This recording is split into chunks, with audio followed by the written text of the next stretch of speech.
For critically acclaimed concert pianist Howardaibel, being recently named one of the country's most wanted was music to his ears.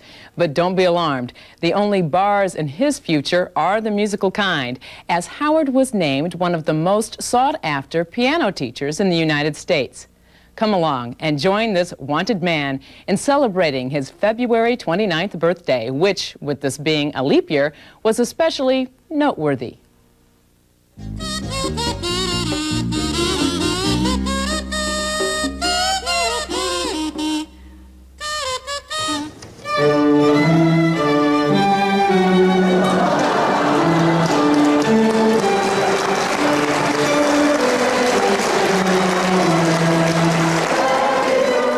For most of us, birthdays come and go with the passing of each year.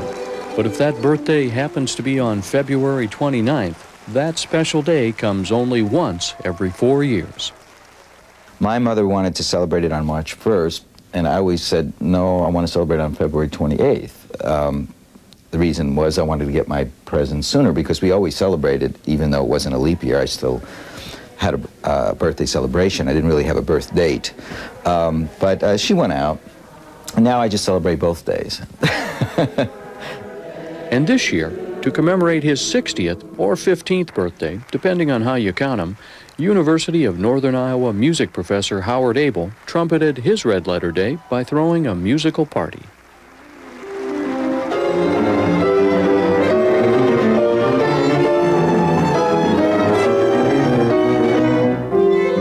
I mean, nothing could be better than to share my birthday and this great music with people that you love. So that to me was one of the highlights in my life. Be able to perform with outstanding musicians and friends and colleagues, and my brother and my son. This is probably our first concert in public, with people actually paying a couple of shekels to see us. He asked me almost a year ago if I would come out there, and I was hesitant, and he said, well, it's very important to me, but I said, you know, it is, but it is tax season, because I'm a tax attorney, and at the beginning of February I get very busy till April 15th. So with the law practice, I just haven't had time to keep the violin up, and so I practice quite a bit, late at night between 11 and 12, or sometimes 7:30 in the morning.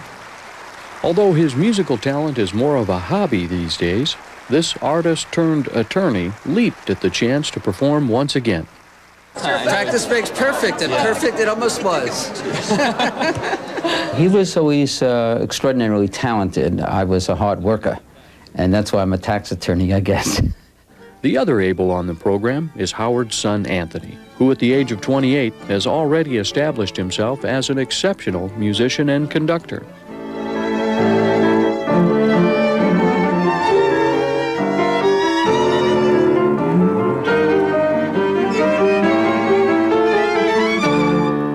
We've played chamber music for fun before. This is actually the second professional chamber music collaboration.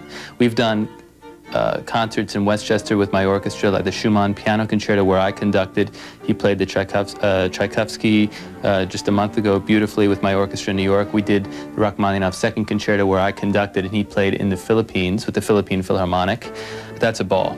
And also to play chamber music with my dad, as well as my uncle tonight, you know, where he played in the Brahms Piano Quintet. That is an intimate affair where it's I have to say it's a very rare occurrence, and it's a very special time, because you're playing music that we all agree that we love dearly, and we're communicating this music to an audience together as a family. So that's very special. Anthony. Yeah. Before the double bar four measures, sure. Just accent the first beat. Oh, Yum, yeah. bumper up, not. Right, I remember Yeah. we discussed that several times. Right. Growing up in New York City, the Aibel household was filled with music. And for 6-year-old Howard, performing in public began before he realized it was something unusual. Performing was natural for me. I love to do it. And there's no fear when you're young, because you don't know any better.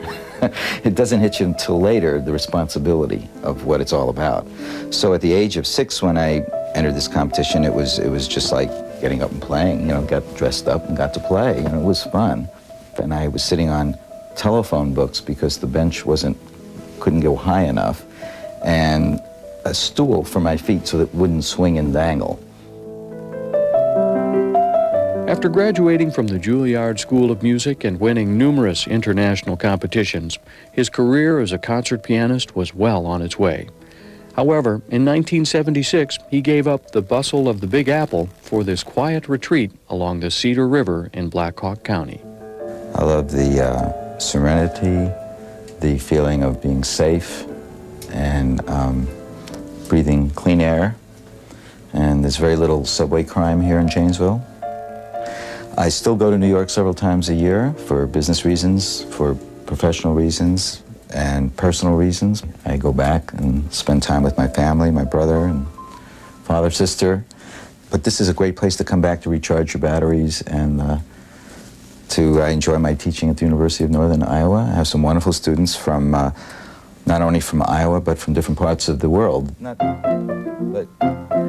And for this transplanted New Yorker, performing and teaching are still the mainstays of his musical life. Be careful. Try to articulate those a little bit more because the pedal covers. That's good. That's good. All right.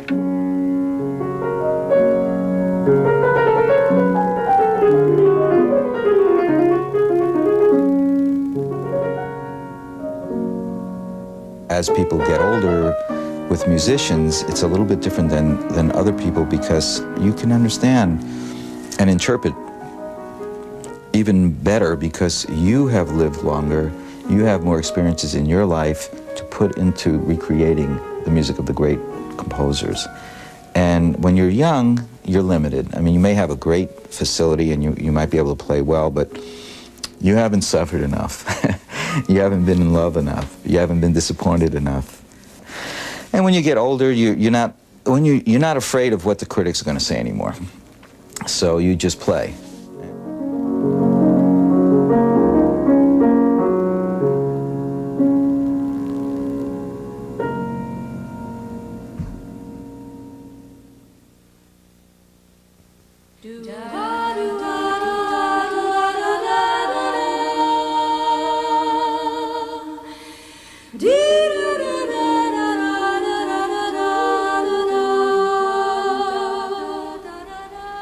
The calendar may be telling us that it's spring, but it seems Mother Nature may have a few more tales of winter left to share. Perhaps it's best to just sit back and listen